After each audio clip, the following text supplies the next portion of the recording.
Welcome back, ladies and gentlemen, boys and girls, to another episode with Mr. Smith, your hopefully always humble servant. And as I'm saying a lot, it's not always easy to stay humble, is it? But we must achieve humility at all times, because it's much bigger than us. This whole thing is much bigger than us. It's the Most High God's bat and ball, and it's His game. And just let Him run His game. Anywho, this, again, I'm going to title this one pay attention to every word. I think that's what I'm going to title it. Pay attention to every word.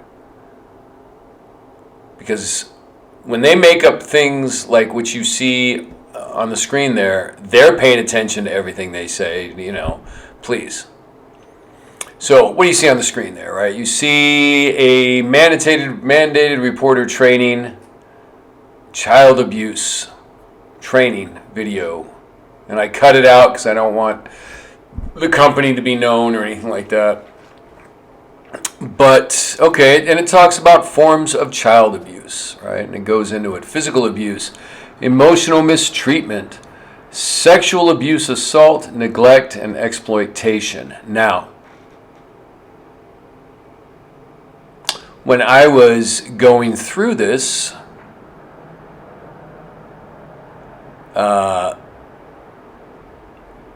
earlier, I read what it says about sexual abuse and assault. So let's take a closer look at that third box down, shall we? All right, look at the screen there. Let's see what it says about sexual abuse/assault. It defines it as inappropriate sexual behavior/activity with a child. Think about it. It should say sexual behavior/activity with a child, period. But it says inappropriate. So they're telling you that there is appropriate sexual behavior activity with a child. Okay? Now, last year when I took this training, whatever you call it, I didn't see this. This is new. If my memory serves me correctly, I would have noticed it a year ago, 2 years ago. They're telling you now, let's read between the lines here. They're telling you that there's appropriate sexual behavior with a child. Now, in my state, the wonderful state of California, and I'm being somewhat sarcastic, of course, I know that there were laws, I don't know if they passed or not, trying to lower the age down to 14, as long as the other person wasn't above the age of 24, and it was consensual. I know that hideous creature, Ruth Bader Ginsburg, that I've seen documents where as early as 1977 was pushing to lower the age of consent down to 13 countrywide throughout the United States. That never took hold, but just the fact that creature, because I don't know what that thing is, Ruth Bader Ginsburg, right? I don't know what that thing is. That she recently passed on. May the Most High have mercy on her. Or it. But I saw documentation where she did, at one time, try to introduce legislation or something to that effect of lowering the age down to 13. Okay? Now, we got to remember, the people that run this country and run pretty much the world are Romans. They're descendants of the people that started the Roman Empire. And what were the Romans famous for? And the Greeks. because the Greeks and Romans are related. Right? If you look into your history, you will find that the Greeks were started by a man named Zepho, the Greek Macedonians, I should say. They still have a shrine to Zepho on the island of Crete. And his brother, Amalek, started and Amalek's descendants started the Roman Empire.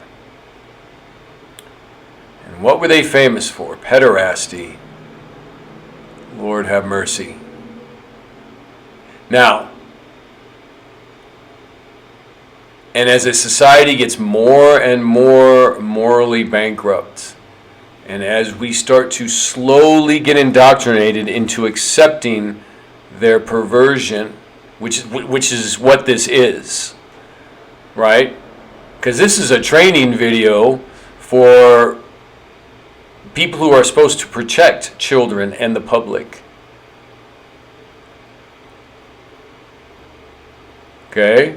So now they're telling you that it's only inappropriate sexual behavior with a child that needs to be reported, that is considered child abuse. Now, I brought this to the attention of a coworker who is a great guy. He's one of my favorite people. And he just laughed. And I realized that he just either doesn't want to or just is not there yet. He doesn't really believe that the people that are enacting these laws and enacting these doctrines and coming up with all this stuff, the people that control things, he just doesn't, I don't think he believes yet that they actually have this kind of evil agenda going on. So he just kind of laughed, and I realized he just wasn't there. Now, those of you that listen to this channel, you're there. I mean, you see it, right? Or if you don't, you're going to see it. Start looking around you. But this training video comes from high up. I mean, wasn't created by my workplace. It was probably done at the state level, somewhere in there. But, right? Read between the lines. Pay attention when you read stuff to the wording. It's very telling. And you know that lawyers and in court, every word is considered. So let's look at one more thing that they say here. Okay, so on the next page, they go into a little bit deeper definition of sexual abuse. Let's read what it says. It says sexual abuse of a child is any behavior or activity that could be deemed inappropriate. Again, any kind of sexual abuse, any kind of sexual anything with a child, touching is inappropriate. There's no deeming. Now it says, according to the American Humane Association, whoever runs that, I have no idea, but who knows what the American Humane Association? Another alphabet soup group. The legal definition of child molestation. Now notice molestation. They don't say sexual contact. I always wonder about that. Anyway, just something to think about. I don't really have a more specific thing to say on that.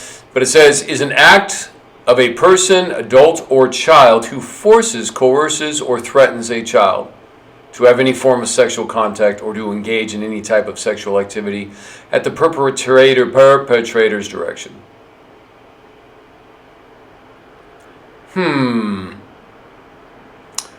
Sounds all right, and again, most people don't really read these things, right? They just take these trainings to get through it, right? And go about their day.